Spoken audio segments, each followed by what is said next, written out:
Hello, welcome back to Listen to Lynn to GIF. Thank God it's Friday, so we will be able to finally spend time with our family, makakapagpahinga. Isn't that wonderful? Excited ba kayo na mag-spend time ng weekend kasama ang mga anak nyo, pamilya?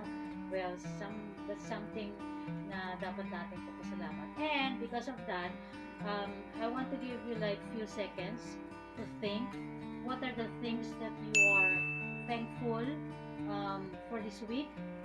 Okay, so I'll give you a few seconds. Let's start. 1, 2, 3, go.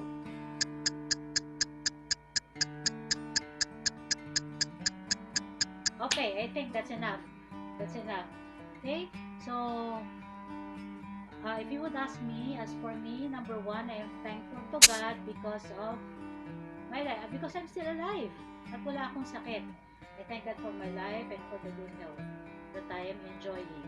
Secondly, I thank God for my family kasi kasama ko sila at kasama ko ang asawa at mga anak ko and at nandito kami sa bahay. No? And thirdly, I want to thank God because of my job. So, um, merong pinagkukuhanan ng income to spend, no, for the family's need. So those are the things that I am thankful about. Alam mo yung maganda yung nag-iisip tayo at tinitingnan natin ano ba yung mga positive things na nangyayari sa buhay natin because it makes us feel good and alive at the same time. It's motivate us, no, na mag-proceed or to go on with this life kahit na maraming problemang nakapalibot sa atin. Sometimes there are challenges. So, antidote dyan, think of things na meron ka at magandang ipagpasalamat mo kay Lord. Okay, so let us start our quiet time, our QT, our quiet time, and our devotion. Let's go grab our QT book. Okay? So let me read for you. It's in Mark chapter 2 verse 13 to 28. I'll be reading again in ESV version. So he went out again beside the sea, and all the crowd was coming to him, and he was teaching them. And as he passed by, he saw Levi, the son of Alphaeus, sitting at the tax booth, and he said to him, "Follow me." And he rose and followed him. And as he reclined at table in his house, many tax collectors and sinners were reclining with Jesus and his disciples, for there were many who followed him. And the scribes of the Pharisees, when they saw that he was eating with the sinners and tax collectors, said to his disciples, "Why does he eat with tax collectors and sinners?" And when Jesus heard it, he said to them, "Those who are well have no need of a physician, but those who are sick. I came not to call the righteous, but sinners."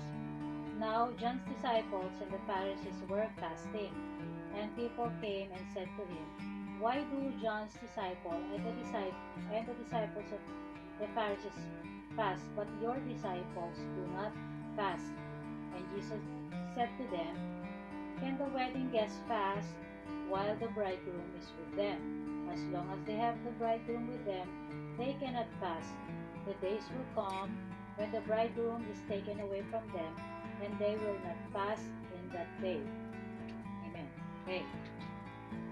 So just to summarize, there are three things that happen in this passage. Number one, Jesus called Levi, the tax collector, and it's found in verse 13 to 17.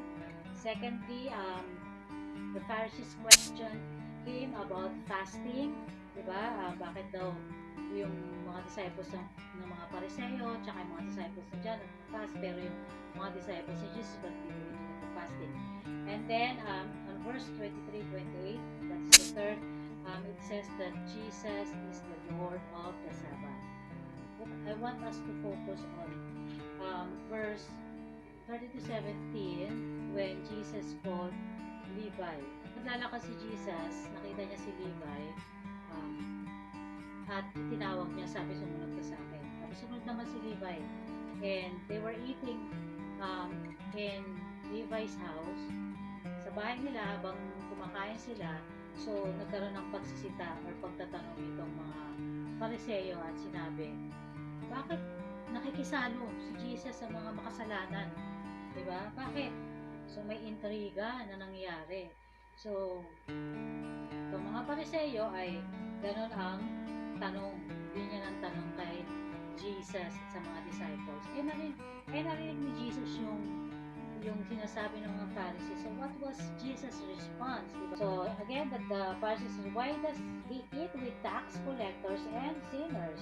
And when Jesus heard it, he said to them, those who are well do not need a physician, but those who are sick. Right? So, yun yung sagot niya. Okay? Now, alam na natin to no? Na ilang beses natin pinag-aaralan or probably narinig nyo sa mga preaching, sa mga Bible studies din, na si Jesus nagpunta dito sa mundo to save the sinners. Okay? Sino ba si Levi? No? So, siya yung tax collector, and during that time, yung mga tax collector ay tinuturing na masasamang tao because they are called parang mga magnanakaw, kinukuha nila yung mga pera ng mga tao at sinisikil nila during the time. Kaya itong mga Pariseo na to, they look down on the tax collectors and they do not associate with them because ano yung difference nung ni Levi at ng mga Pharisees? Simple lang.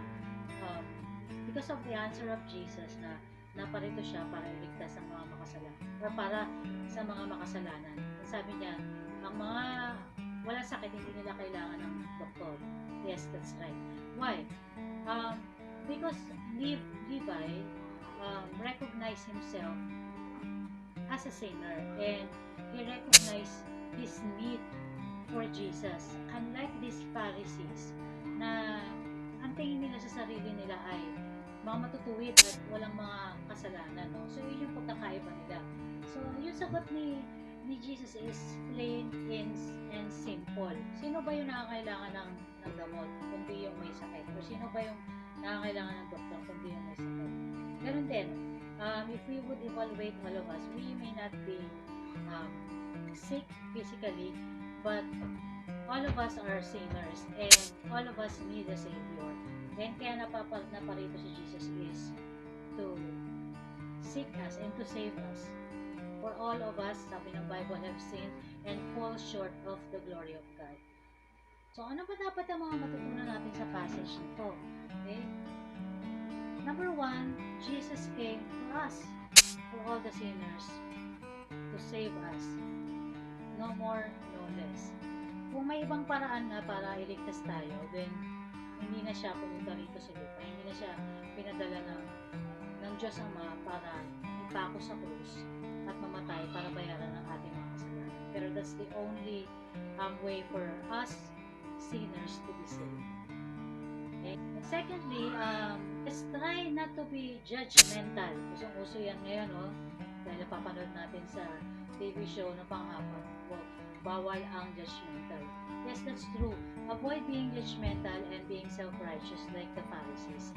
But if you would evaluate yourself, at times, or most of the times, we are like the Pharisees, no? Nagiging masyado tayong judgmental sa kapwa natin. And nagiging self-righteous tayo. Ang bilis-bilis nating manita ng pagkakamali ng ibang tao without even taking a look at ourselves na marami rin tayong pagkukulang at pagkakamali. Diba tama? Kaya din yan sa loob ng simbahan. Even the Christians are, judging one another, and yun nga masakit doon at hindi yun kalooban ng Diyos. We are so easy or quick to judge, upon others' actions na hindi man lang natin binibigyan minsan ng benefit of the doubt bakit niya nagawa yung isang bagay na yun or bakit siya nasa ganong sitwasyon. Okay, and lastly, in verse 23-28, it only means that Jesus Christ is the Lord of the Sabbath. Okay? Sabi nga, the Sabbath was made for man, not man for the Sabbath. Ang question lang sa atin is, uh, sa oras bang ito, do we need the rest? Or kailangan ba natin ng kapahingahan?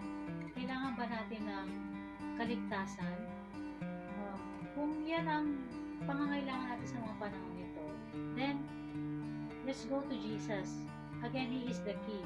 He is the way for us to be saved. And if we are tired and weary, He is also our rest. We can find rest and we can find help in times of need. So sana ang passage na to ay nabigay sa atin ng enlightenment, no? Na sa bawat panahon, sa bawat oras na naman sitwasyon ng buhay natin, wala tayong ibang kailangan kundi ang Panginoon Jesus. So yun lang, maraming salamat sa inyo. Happy weekend and God bless you all.